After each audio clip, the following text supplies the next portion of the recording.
no clearly say uba na me wura and one say spirit ne ba what you say the finger no oba me ne kasa e fa wo ho nso onim entin wo nim say me betwe wo moja de akose machine mu we know the finger of God on obo wo ni mu moja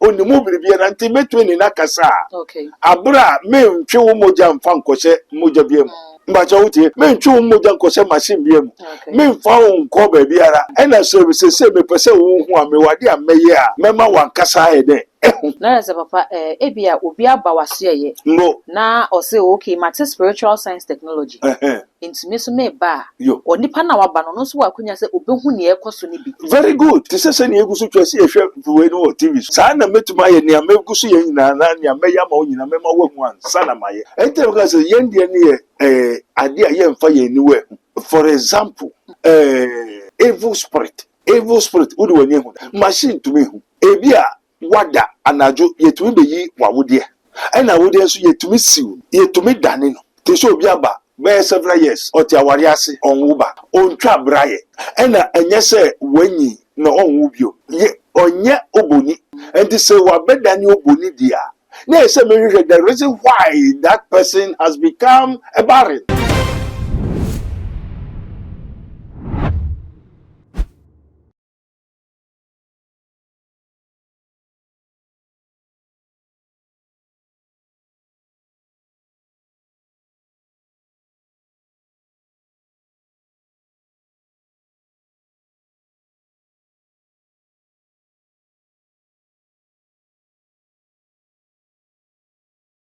enunti ka ne se ehintamu ehintasem ena ya na ye de ba ebesom na eyesa na ba ne se ya ensem bi a menum yenu yente ase no eno ena ya na yedomu esuko ehwehwem na yenya ye ho ente ase enunti senya bibia ye no yensa kaso pani wa ha Prophet Dr. Abednego ono ena enne yene no eba betwetwe enkomo no ansa na enkomo no kra ebetwetwe so no bibisa se na yenwa ba edin be na ojeso edin amejeso ene adwoa papa bi eno ene edin amejeso na yede enkomo no ebetwetwe so no kai wo se dwumadie aboafo bi ena asomase ne emam dwumadie ebro eno nti Castor Planto Technology eno ena asomase ne amde se dwumadie eba abesomwo obibisa se Castor Planto no den spiritual and invisible hospital Prophet Dr. Abednego ebien wo ensawom reku ne ha ofasunsun sembu ha oba ho a unsa ebeka papa na afei onewo ahwetwe ehun komo na watimi so aboa amane ha no wanya ho ahonto ebusua yelokwa akwaje enkato kakra bi betwa ho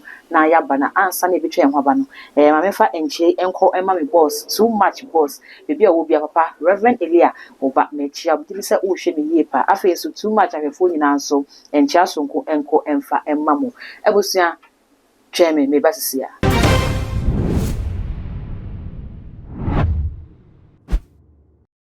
abusia msamo wakwaba ediba mystery series so senim di kan ebo won kai no se enne ye ba bedo asuko ewo ensem bia ehinta yen enunti ene ehintamu ehintasem nene asemben ena ye ba beka ho asem ye ba be rasunsun mu ne ahwe spiritual science technology se me kan ye wo ye mahwe pedie hunufo no science abode ahwehwemu no sunsun fom so ye wo technology bi wo ho a yetimi di rasunsun mu na ye hwehwe sunsun mu nyemam ye hunye hayen eno nte ba na sade a na Prophet Dr. Abednego ono enam ne no asinko nte bi so aka me ho ne ma papa akwaba papa mpacho mo akwaba ye nua madam mo ho te say na me adom boko na o say yo yabede radiasi Father, we thank you in the name of our Lord Jesus Christ of the Holy Ghost. Ejapa no pa yeda wase insranka nida wado moja ninti amen amen yo wase mona mkwanso ajwa papa bi boko anopa yi papa bi amen amen na do first de na bebia boko na papa abibia eye programmer eya na ebo Castor Planto Technology Castor Planto Technology ahwefo no eya na wo mo nte wo mo ho asenti eno eho ahia se enne yebedi nkomo ade afa saade no na yedi kan no yesi bibia spiritual science and technology papa eye dade amen amen eja yeda wase anopa say omaba bebisa Prophet Dr. Abednego Invisible Teaching Hospital yekuta Castor Planto Technology na nyina no spiritual science. Okay. Spiritual science, you know, one say science. Science means the research of the what God have created. Okay. One science see only visible. Okay. Now Colossians 1:16-17 said, for by him were all things created, and all things created by him and for him, both visible and invisible. I say, hunam mani deɛ wɔ hɔ. Very Ɛna good. ne yɛmfa yɛn ni hunu nso deɛ wɔ hɔ. No. Okay. And you know, the abrɔfo no asua nea yɛde yɛn ni yɛ dɛ visible, that is nature. And no pen abrɔfo no asua nea yɛde yɛn ni yɛ dɛ until the doctrine and the technologies that is going on pending now are all visible science. Okay. But spiritual science technology, not everybody that has been a gifting or bestowed upon him to go through the spiritual science and technology. That is the invisible. Okay. And you know, invisible science. Invisible science. I say, adia yɛmfa yɛn ni. Okay. What I say? So if the invisible, which means it is spiritual, okay. That's called Rabboni spiritual science technology. Into the Rabboni spiritual science and technology. Efi beni. Okay. What you say? Enti yeno ni ayem fa yen ni wan ye de. Na machine to me hu. No nipa to me hu. Ni abofo to me hu. Enu na Onyankopon ebemu a. Okay. Papa ene obi be say enu na adwuma ye te sen if say de ba na ye de ye ni hu a science technology a ebia ye hu say dan bi so machines wo ho ebia ye pese ye hwehwe biduma ye de ko hwe machine ase na fe ye hwehwe mu na ye hu adekode okọ hospital kra na ba bi ye wo ya ye twe wo moja ye say ye de ko lab ye kwa ye hwehwe mu ahwe de ye hawo enu nti we no me ate say ye ne ye mfa ye ni enhu nti enu no mo de de na ye adwuma haba ma suman bi mo chante mo fra honhom sign na mo ye wadwuma ne sifa. Very good. Amen. Amen. Osoro asase radina sotumfo obisa asem senia spiritual science technology eti. Spiritual science technology ne ye. Honhom ade a onyame abo a ewo honhom a ye mfa ye ni we ho. Se ye mfa ye ni we ho dia na ye obibi a ye di ho. Okay. Enti no abakosem ne se maybe e bai se enkrofo bi ebisa Yesu se Yesu adwuma wo ye ni obi hu ni obi nti na wotumi ye ene na udi Beelzebub ene ye Beelzebub no eye the prince of the devil. Spiritual science technology na mechire mu no ye mfa ye ni keke ehu enye niwa we ene edi hu enye machine ne edi hu.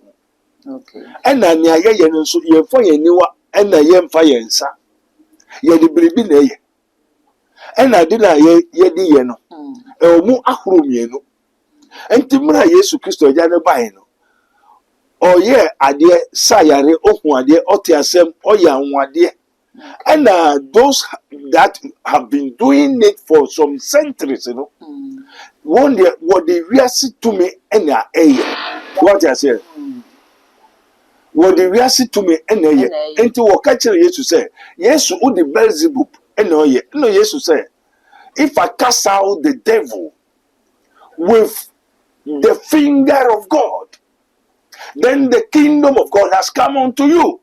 So we that using the spiritual science technology through our Lord Jesus Christ, which has been given unto us, we are using the finger of God. Nyamensa. Yes, Nyamensa is a spirit. Okay. And as a spirit, then you be another man. So Rabboni Spiritual Research and Divine Medical Laboratory, castoplanto technology, we cast out with the finger of God. And the finger of God, the maple na miwa sadieno. Papa, that's apart from one. Me dear na make a once. Yeah, they fake. Me dear na make a once. Okay. Me ni mo be dear. Enti ni aye wa ha. E na me kire oni amede ye. Okay. Mbajo what you say? E na ade so eyade aye de ma. Yenkope, yenkosua, yenkoje. Unya ye de ma. And we cast out we do the spiritual, we do all things that have been doing with the finger of God. Enti mribi na Mose onam sreso ena okoto se ja bia be edere. Ena oti se obi frɛ no Mose you na se pobo na baby ogyina ne ansase kronkron. Amen. Amen. Ena obi ne kasa na obi sa woni hena woni ne kasa abon komo no se mesuma akoye adwuma bi. Enti ko gise ena Mose odi ade no man. No se me kwa wo bi sa me nkase hena. No se many Abraham, Isaac, Yankopon, Jacob, enti ye the man Mose. Okay. From Mose, no, you won't call for what is I deny there. Amawo. Enti the men so many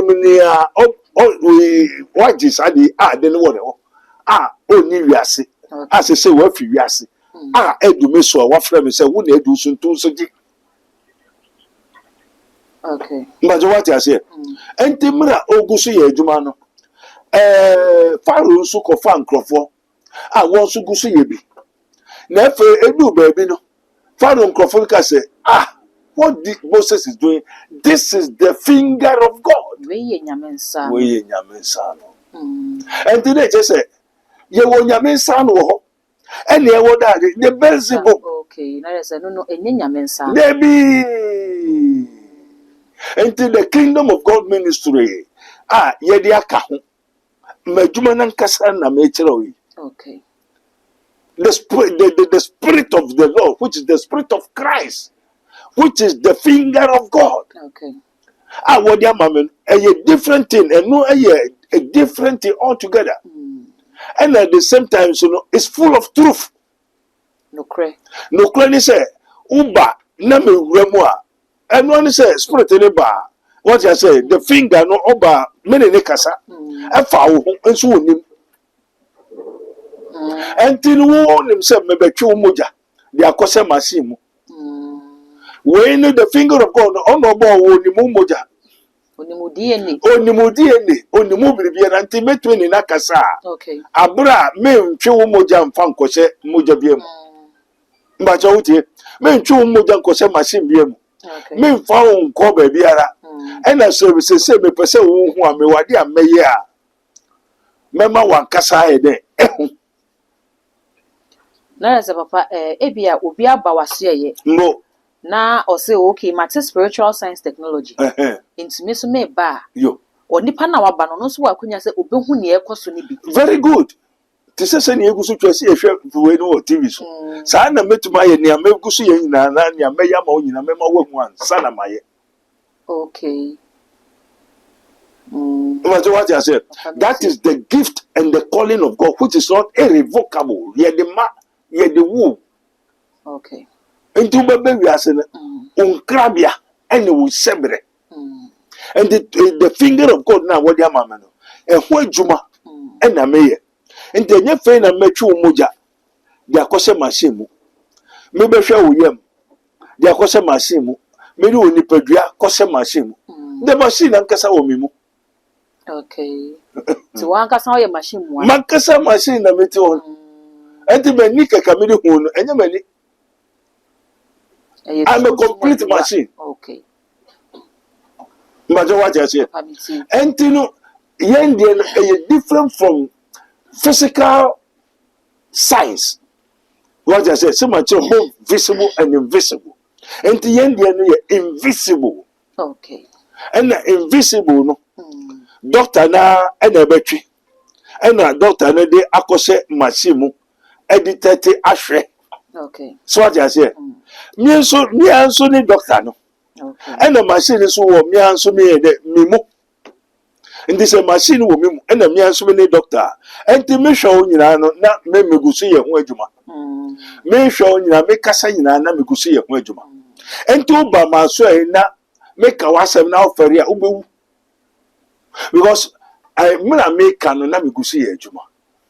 Nti o kan sam ni cheni pakro na adwuma ne de akira eba. Adwuma ne na migusu ye no. Enti bebre wo ho a wo fere say wo beba meka adwuma ka kire wo.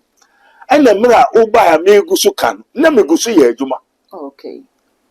And two conductor or no better moja. No, the question machine. No, come machine is na machine actually and send our moja eti.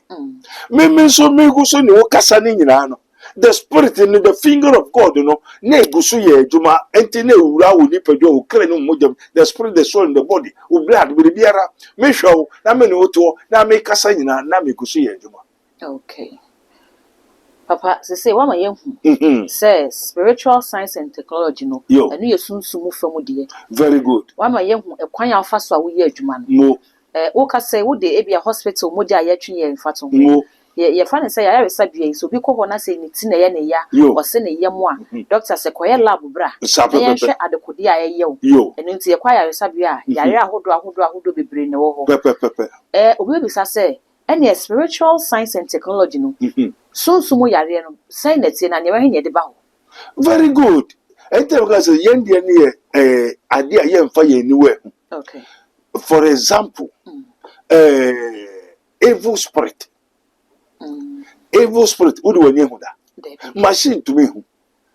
Ebia wada anajo yetumi be yi wawudie. Ena wudie so yetumi siu no. Yetumi dane no. Te so obi aba be several years oti awari ase onwuba. Ontwa braye. Ena enye se wanyi na onwu bio. Okay. Ye onye oboni. And they say wabedani oboni dia. Na say the reason why that person has become a barren. And no physical eye ain't me. Physical eye won't be. We do it with the finger of God. And to ba me no go so kasa nyina no na de na wo se maniwa na hwo. Enso me ka say niwa ye wo mie no. Ye wo tuntum ene wo fita. Enti woni mani ko ameme wo. What I say? Enti meme kuta both black and white. Suru ni fam me hu ne nyina. Enti se obi na to adura meme hu.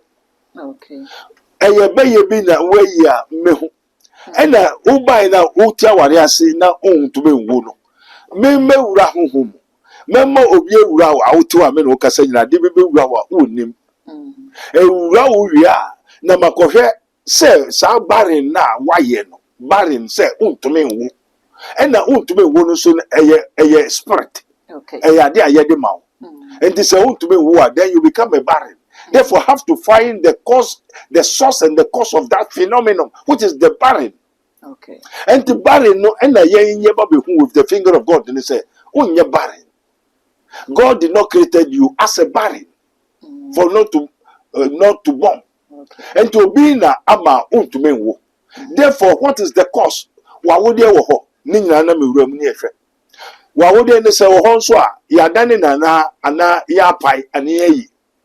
Ena mofra ni bi wo ho nso a mofra nso yetumi yi mofra ne de akose wachi. Obu onye for several years. Na yetumi yi abofra no obi a wotwa wo. Otwa wo wi a otumi yi abofra no wo yam. Na ono de akoto ne na wode enum. Na wasi wa wode no eyo so onyem nso onyem da abofra ne ni uyam Obi betimi afanyi nsen wa fanyi nsen na obi a onu atwa wo hunam so no onwu biom mo but sunsum no kura sunsum aniwa into betimi afa wo na wa fanyi nsen no betimi ayi uba no wo yam obeyi wo yi da e de akoto ono ne yam na fe wo nyi nsen naka ho so no onwu ena wo so ba ni uyam nto ye den wo so on nam hosa na wafubo wanim wo ba nyem obi ahun so nyem wo hu ya to ebi a obete se biribi ya na ebi ya abo bi ena ye te se akoda obetimi akọ hospital so akotwa scan ye hu hwen kan kire ye wo hu hwe enti either say wo pa wo de abofra me se wachi usisim enti ye ni ebe hu se usisim what I say with the finger of God no onyankopon ni the white no. Okay. Any ye de behu. And obi okuta black ni so behu. What I say? Enti obi onyem na ye hwe senye awode ne yi. Senye awode ne adane no. Senye si yesi. Ani ye de ntumago ahye ye funu. Ana akoda no na ye yi ntafo yetumi yi. Eko se obi a watwa awo ni awodiem. Okay. na wo wa wo de no nso no yesi wa no onwo onu nso a onwo nti wan na ebre wo na obre enti se ye ya ade a onu a ba bi akwara ne se no ne ho ba yira wo No the what dia. no de wa de abre wo As a spiritual science and technology, jumate me. yo nti afa ne bo be castoplanto technology we are coming to casting out that negativities ade na ode aye wo a ontume wo no ye be yi sa bare na ide afri ho ne the positivities na ide aba ya je wo ba nkwada unhyira wo ni onyam ide abre wo Abusia me gidi se enkomo aye di wani guso waso guso a wutie na wo hwe na me gidi se wani abie yie pa e won nsem a ekoso no afei wohu ne ensi e kasa spiritual science and technology no wohu ne ensi afei so wate wo ho ase papa e de ya bobo so afei aba bedu castoplanto technology ye bebo awuram ne bisa papa se edien e na ye kasa bibi ye castoplanto technology ase se ye ho spiritual technology no aka castoplanto technology e no kra no eye dien abusia ye san papa ho na afei de enkomo no atwaso papa ye ntwaso they say wo me yehu se spiritual science technology no mo yehu se na yetie yo say ye drew castoplanto technology papa eno so bibi say eye den na ye casto na ya planto very good now if you don't have the spiritual science now you cannot do the castoplanto technology. and uhia spiritual science technology no? Yes, for you to power to know. Okay. Power to know. Anything that be like what you won't say ejuma we no. Esan say eye the finger of God na ejuma oyenti. Ebi ma koje tumi ahoro bosum beye mamu atani ade.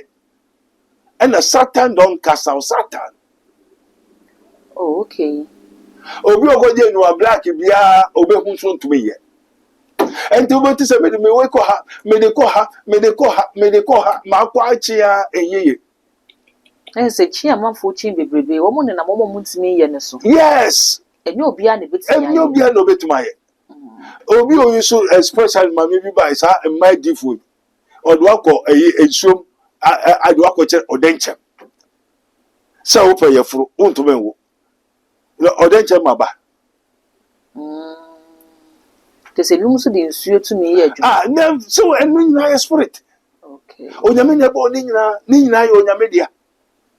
But Satan cannot cast out Satan. And your power to know and near would be first. Okay. That's the spiritual science technology.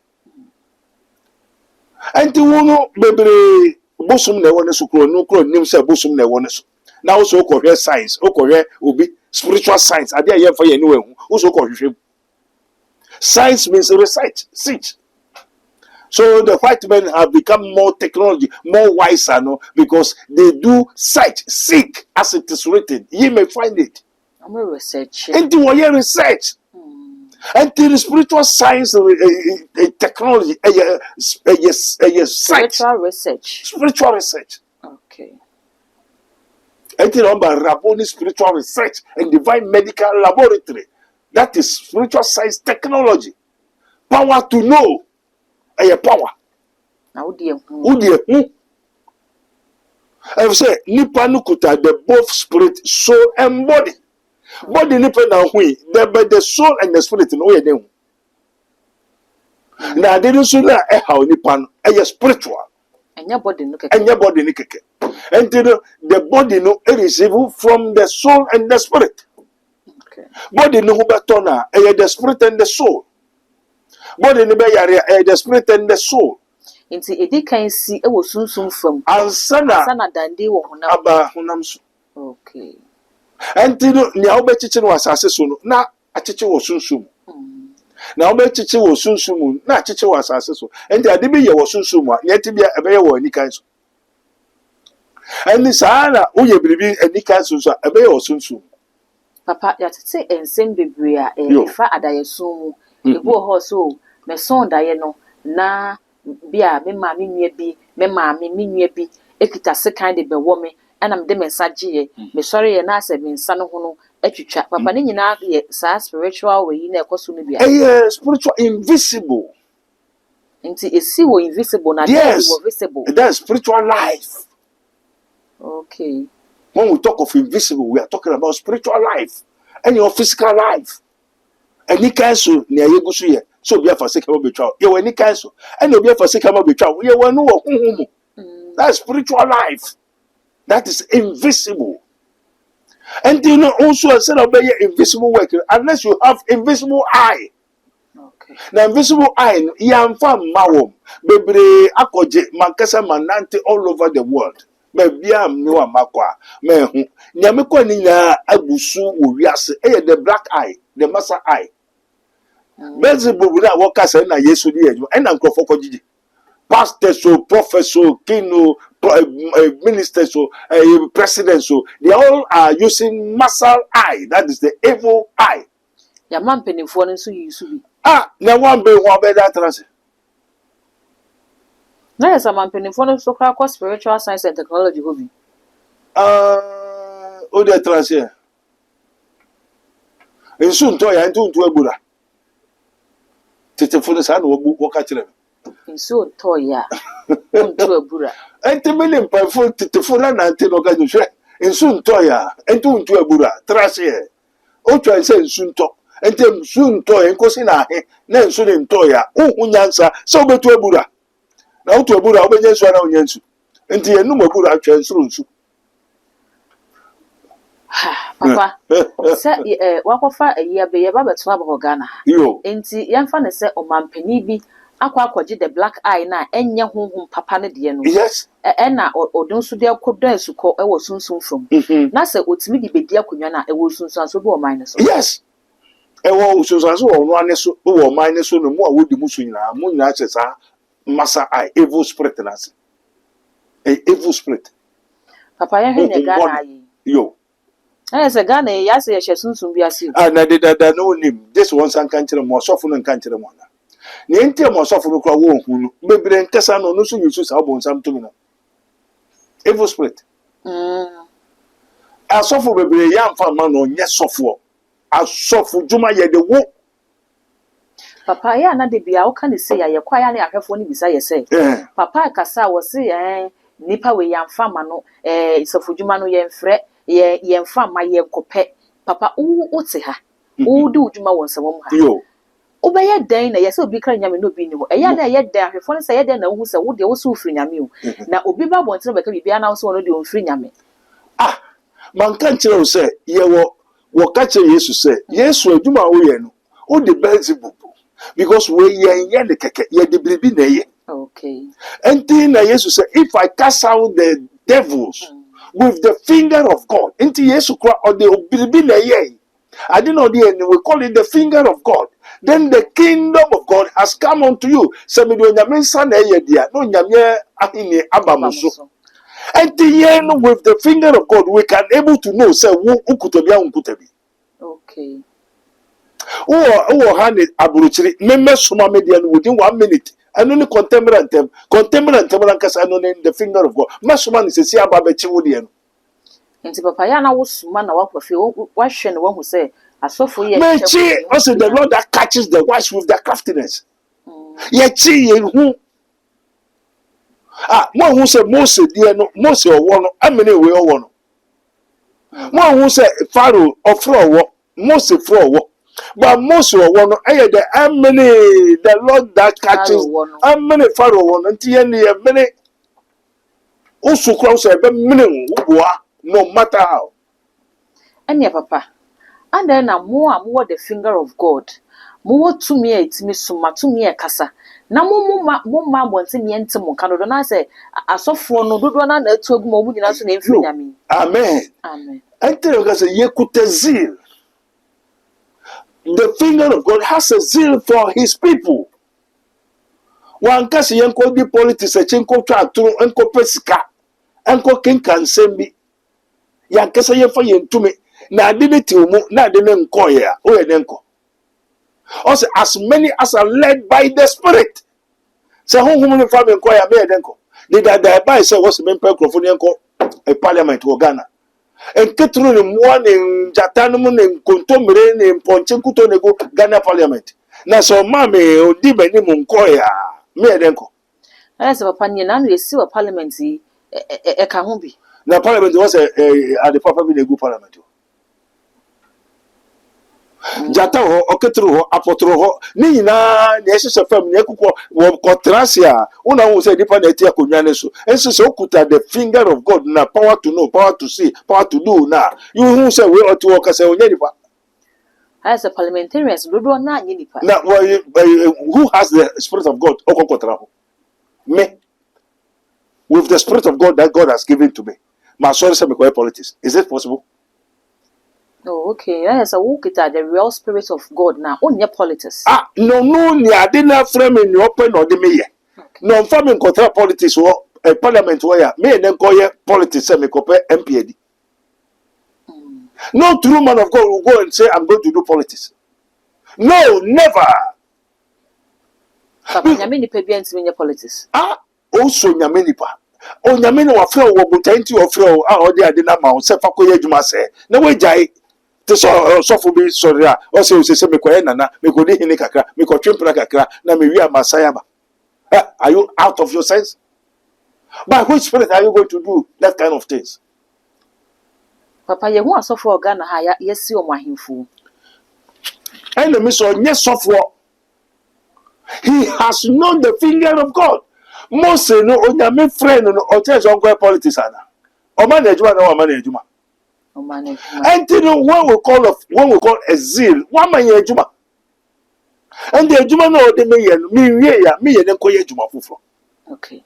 Papa yenhwe Mose de ya wo kan. Yo. Nyame friend se onko no nko yi Israel fo mfi nko asum. Yo. Enu nti no Ghana haba ya babetu yi.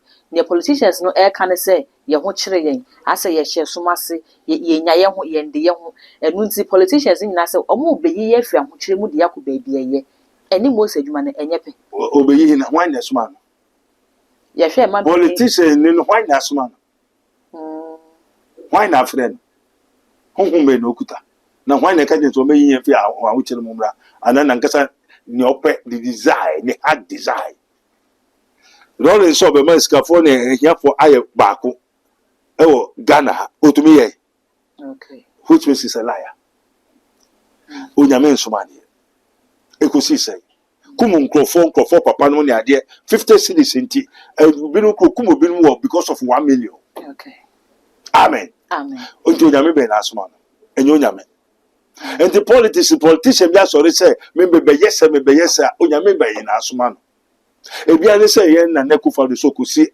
asori ama cathedral ama onyakopon why na ka kire the gift and the calling of God is not irrevocable. Na yeah, one my in the finger of God meant to me sorry and cast me koye juma fufuro. Me juma I'm a businessman, me kwa brochi pal Italian no bene call the whole Amsterdam, Europe, kofanya maba beton. Now I don't go. O say you wadi na ho kwai na nyini na na fata ye. And they say no met me buejuma mobi but me nko buejuma say me koye wo me ko ode adena mame say me fansa yare engine crofo enfie sumo emma haimo entuba I have to divine say me who the kodi eyo that is the spiritual science technology and say your castoplanto technology say me hwe na mame owo negu yemo a eno say mame owo na da yemo yama obeye ode ne kali which is beyi kokko beyi tuntum beyi fita ode efe ne ade ama wari nam open na umpe efe so ebi a yede ma unim subconscious and as say ne how enu na ekutia ukunu open umpe o mepe osofo mempe umpe dia mehu open so amehu enti umpe dia owo ochirebe ne ade because me na me na okasa me hwe onyina na mehu yem ne ekoso ho nyina enti because me kora me se me obefo Papa enti ye wonya me modie okay enti ebetini aba se obi kita honhommoni eye bayi honhom a ono kra no onnim se saa honhom we wo me so you se fe no wodi ama no ena wanfa operate enti no onim the type of spirit okuta okay wodi man wanfa nye adwuma eso na mo yobefo ni enti a onim no hu se oyobefo no se wanfa nye adwuma enti ebekutia no ena ekutia no so ba bi obekonya obeka se so hu bi woni so na no obefo bi ba asoso boneti ni mu also mekọ na asofo ni se we odifo obe odifo enti mai difo bebre abefo enti no wu mekira wo ma open so memma wan kasa ehu was so by the minute spirit no be kasa and me because me could be the media no o say the spirit of God speak to my spirit Okay. and me machine say me mu ni anso ne doctor no and everything me ko amenam te sa achechire o say achechire o say amo na nim na chi nyam so wasi nti sa na ekuta at the armor of God nso Okay. ye nim ye chi be nko ni fa pu atoy Obi asili. ndi de o ye nyina ye be hu Papa yehwe asofo yi bi nso a wo nso efre obi gina wona bia o minister e bia ye beto abai politician bi ko na asori dem na o minister ono so se o me wura sunsum wiase no say na me hu obi to say sofo bi commission de ba wontin papa ye fe no ntwom na fe ye nwrem na ye hwe se ne very good yo o stress o wura sunsum wiase no yo na ohu se aba ye ba beto no the obedi president no na be de achi bi hu automatically in say Ghana have a kwakoto ejina nipa mienu so NPP ni NDC into per this prophecy na so for the buy say NPP ni fa na just say napo e na ebefim say ye man pin dada mahama so fa na just say ye maami odi na chi say running mate no onu na e ba befim okay that time no wa mo obi edi e na say no wasa ba bontia sa be ka say okay man pin dada John Dramani Mahama na e be fa akunya no fi say nyame yi kire no hu nipa a wa ba kwa wo san aba papa we sunsum science and technology no o de ani tuntum ne hu ya na so de ni fita ne hu one we ani tuntum ne enye finger of God ni bia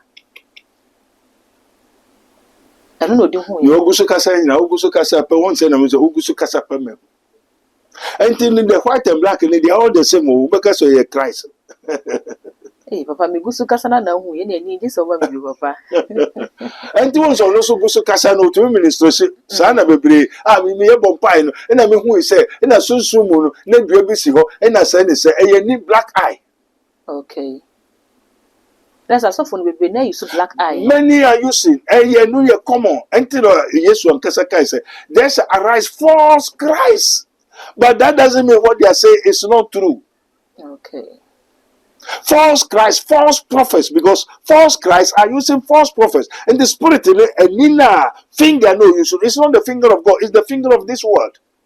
Once we but want to be and one thing once a mature say the Afran what can say I conjure the seat of Ghana. For quite a long time, when I saw some we buy, and they was put in the one in a wotie near Echo Radio near Wayo. Now, one cobo, one more professional Amania. A chance of Mamma na Okuta or Tiakunyanis Okuta Fanano. Nekufado supposed to drop 4 years ago. Until the still no Ghana is in the hands of Mama. Na se say no Muhammadu Mbawia and the Kokoji every nsem until the clash of the Tantines no say MPP full to me a one never united no matter how they will defeat Mama.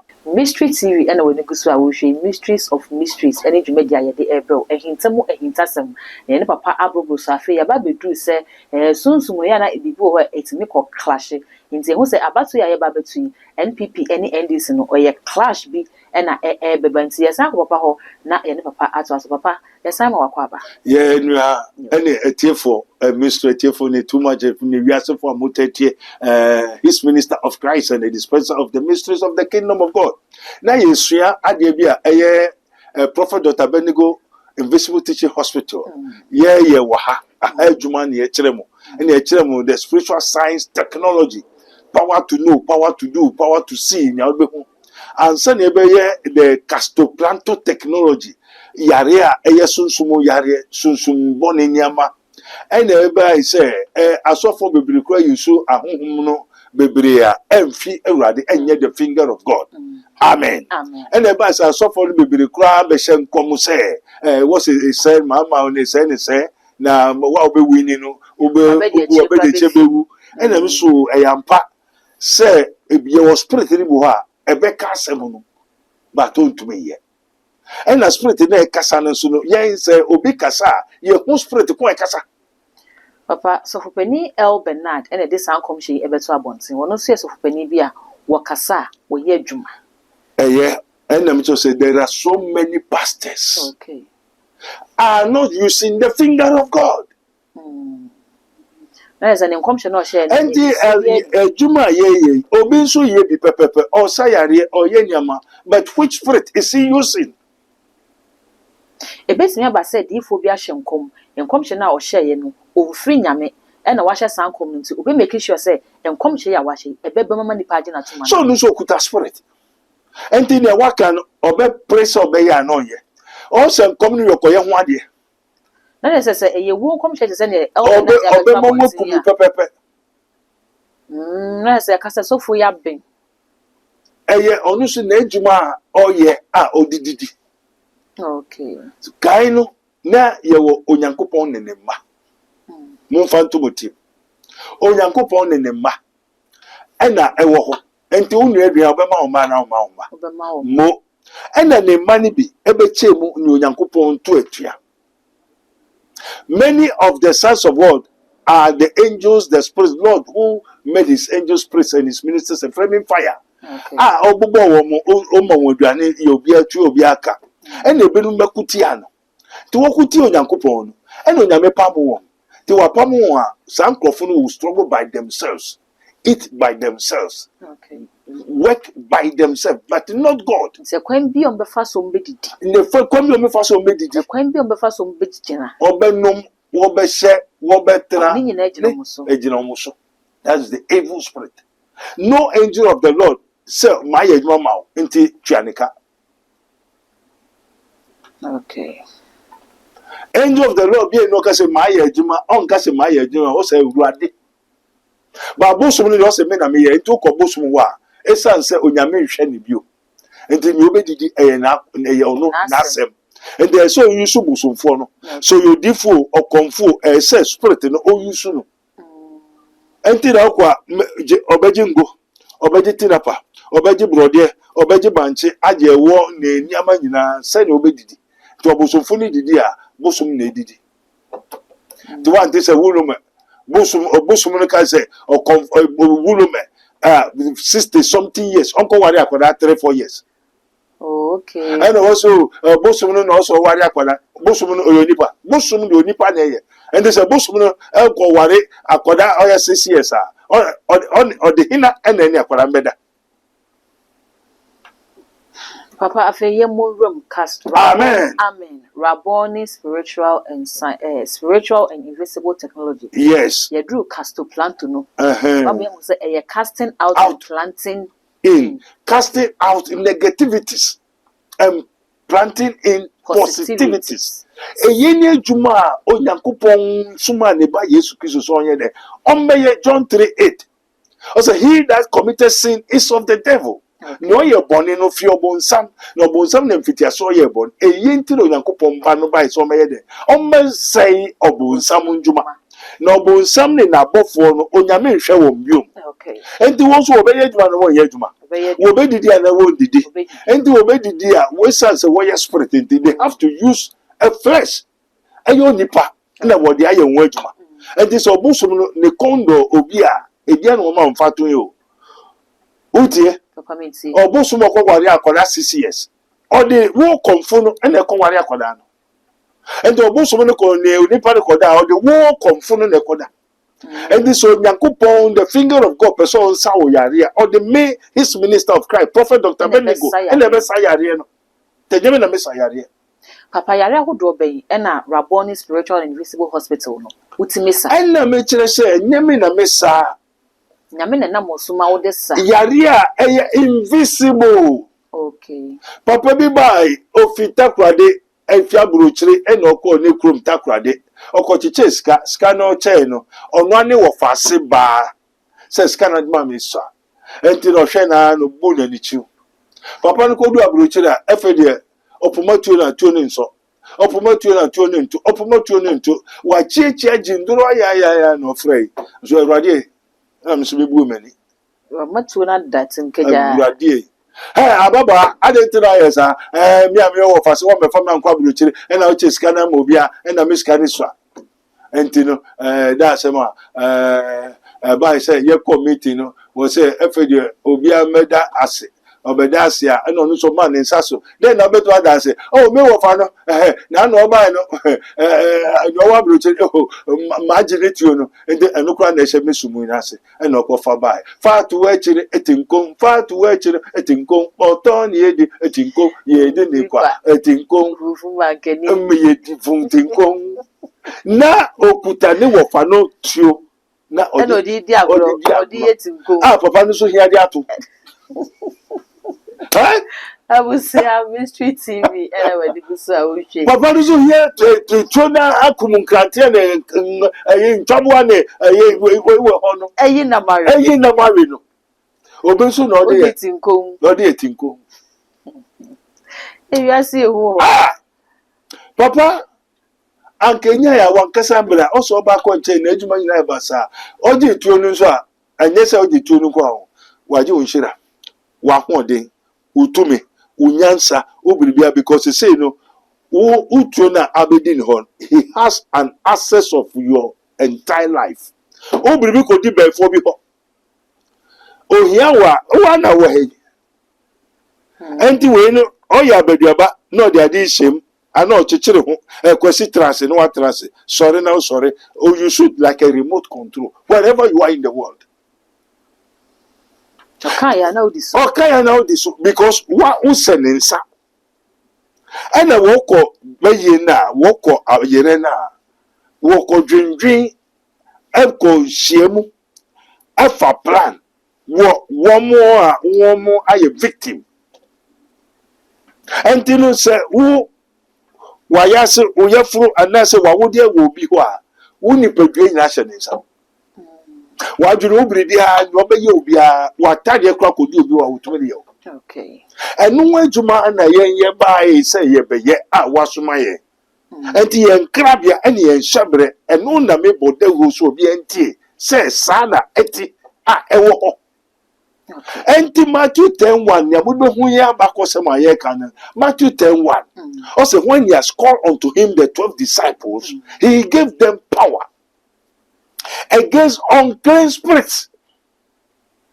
Unclean spirits in a nipa ye fa ye ni wa ye de ehum a wo ye honfi Ntenna castoplanto cast it out. And castoplanto cast them out. Okay. And to finu ba na bi etiwusu unso nim what dress fine assistant tade address fine but who ye fi ni say honfi tiwusu. Edoman kusu papa mu akayo abosonsem asabo enungwase ma mi ba wa dress ni so no bon kankankan ne ho bon kankan ne honhom enungwase okọ hospital physical science enchrew denti ye be hwe no ane maame ababa no ekwa wade na oba fie ndo ba fie no onya ba be ntinti no okotra ne maame so na ne maame so otu no to no ko haida na okofa ne maame abetra ne nchen se me maame betra me nchen ena ne maame nia na wode bi ni bi akohata ne maame konia ne weti bi ni bi akohata wo dobro me koye crusade wo dobro hands home dobro ena me ko ran maame se hona be gware na bro also me sa so si ho ena me se me be gware enti madam fu be frame me no de me kan ti me ko jiskaba enti me ba na mu se ensuo no mu ayebasa ena obebo amane se ka ho ko o ma no straight bisa se den no de gu ensuo no ni enti onya ware no beti ne maame se efe de obeka ho efe na ode me akwa papa no guso bromisa prophet abenigo no onye papa maka je se kosa asore no na we de meka bi na anu me ni 2 weeks no na ma hunu bi ende ya na obedware a na me de bi egum ni awonum nya me bi na life achi ma me ntim ye wo ochiri amono me se kuta sponsor fe wo ochiri amono what's me the cheer the no matter how the Lord that catches the wind onyamia ochire mframa enti me kuta the finger of God. I have power to know onu ane yemba ni yemba se oware a obepam na firi ni nkyɛn into one ɔma ne ware enti baabi obekɔ biara ne ho bɔn asɛm tɔ kakra a obi antie ti wonya be ma ni bi onya bɛbɛ ne fo no apɛ o no abɛn o no so ware sɛna de bia ɔte nkyɛn ababa ne ho bɔn wa yɛ complaint a sorry cross so nkɔ asɔre bio because we chi asɔfo so a ɛsɛ devil eye master eye and two evil spirit a Satan cannot cast out Satan. O mami ebefo spirit no so de go so e bonsam be yen so your bonsam e den no bonsam tutu bonsam unless the finger of God. Papa yen komo no ayede na so ye bre no akọ e de ati ayinti. Amen. Papa yen fa free be a wo kan na fe ye di nkomo ne kwa akosi ne yen hwe se Yo. Spiritual marriage ene ne wo kan wo twa kan bi ana. Very good. Spiritual marriage ne eye sunsuma e ware nipa. Sunsuma e ware nipa no. Ebi a na-efu mami mu wo papa chi insu ano okoye what you say ebi esi na no na baba bi so opekunu wo America ye be hwe no Jesus spirit ne say abrante no mo ko beach inti beach ne ho na okun na ne ho ye ne fa no fa Papa we ehia ye besan aba nya baba ye hyeda de daba ko asi ho ne de spiritual marriage no ho aho enkomo say ye ho say eno no eye de pa na ha manfo so yie pa eno papa we de sema ba ko fa bo wo nsem ni nyina to fa na fe ma etiefo ne ahwefo ehu dwumadi a udi no waso ya. Amen. Amen. Is that for radio that was and no no na go for mutie his minister of Christ and the dispenser of the mysteries of the kingdom of God. Fatu team onipa ye nipa wo the spirit, the soul and the body. And Prophet Dr. Benigo Invisible Teaching Hospital no. Ye physical and ye ade ye de eniwa ho asem ne ka wa. Ho adwuma ne ye wa. Ne ye mfa ye eniwa ye de hu afa wo soul okra ho. Da chi mekere mo okra de kudo fe no okra. Asem mekere de kudo fe no honhom. Ye wa honhom ahom ene wo sum entiro wo nipadua enti ade bi ebesi wo nipadua no efi honhom ena ne ebesi wo nipadua no ebi anu akonya accident kwa wo hyehyɛ wo sunsun accident si wani kan so entiro ade a wakɔ hospital physical hospital wo ehu ano onti ase wo da hɔ na wo so da ya sunsun mo ade biribi yɛ wa sɛ wo di ka hwehwɛ enti so ohwehwɛ obehu obomo yebebio obisa yebema enti ha ye nsore keke obi ba so yare ne ye nsore keke asan as ye bompa no Okay. Physical science no ye check the machine mu ni ya check ahwe sana spiritual science no so ye wade a ye di hu ye di hwe na ye tumi ko na ubiribi wo bi ho a ye tumi ko hokoje se ye poase mamu ata ho ye ko ho insuom babiara there's nowhere we are saying sunsumu ete se heya spiritual we are saying obeko America no America metie se America wa in the spiritual realm enti ade ye mfa ye ni wahu en na ebo ye mfam ekunyen haw yen okro onim se o ma me wo tumi onim tumi a o ma me wo ni ebeja o ma me ni ebeja o papa ebusu a uwom ebi a meka say abrababo a enko yin na onya no webusu say no wacho say musu emfifem ohaw emfimfutu amu ye wo nipa to mu say jampanduru enti mini wan ka mehwe urade chikwan enti opo o ma me fiebusuam o ma me domkuo ne wa brabo enko ye nyina eno ne spiritual sickness yare nso ye honhom enti ye sa honhom yare papa bi ba yo sofo ni na property da asemo a Ewurade ye hwe a ono ane yiri obeyfo asofo yiri 99.9% ya obeyfo. Okay. And this yiri joinko na wakɔwe bi dia e ba se won fa bi mra ode na beko ode ono awu anane ma beko e na unya wuramu a wada ne te sa aboa because witchcraft power it is aboa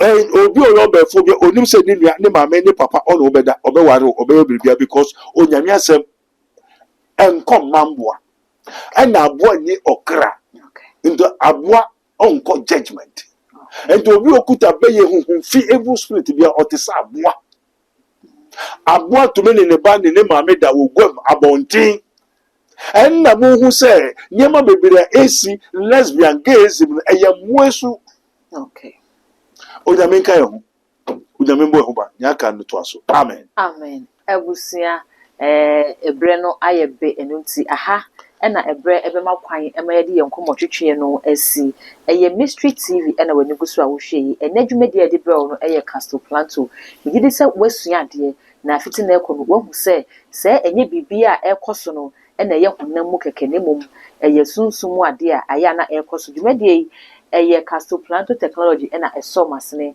Emamide dwumadi eba ebesomo Castle Planto no eye spiritual and invisible hospital Prophet Dr. Abednego ena akwakofa ba obutu ensawom oreku a eho na wodi ne dwuma enema bi a ehinta oyen ewo sunsumu a yentimi enko na yemfa ya hoɔden enko no eno ene ehia nyame abasa nyame tumi na watimi ade yen ako agye afisa ohaw ne nyinamu papa ebutu ensawom oreku eho ena wodi ne dwuma abibia aya na mekere se nipa eba ha ya na wom do so pa ade ba ko so papa enye any pray for me se obetina ho afre no ka se papa bompa ya ma me eno wonye wankasa tu na mo mbra afre no papa de we na ha me da ben na me mbra wa hyewoda no waba no watena se no hwehwe mahunia ehaw na watimi agye wo ade afrim ebusuya me amedi dwumadi edi amje so ene adwoa papa bi de won da sene. Prophet Dr. Abednego has once again demonstrated the power of God following divine guidance. He established the world first spiritual hospital, Rabboni Spiritual Research and Divine Medical Laboratory. Now, God has directed him to create the Prophet Dr. Abednego Invisible Teaching Hospital, powered by Castle Planto Technology. This unique institution will reveal spiritual realities and help you understand the unseen battles affecting your life. Prophet Dr. Abednego Invisible Teaching Hospital is here to uncover and address all spiritual obstacles. Please call us 0208 599 576.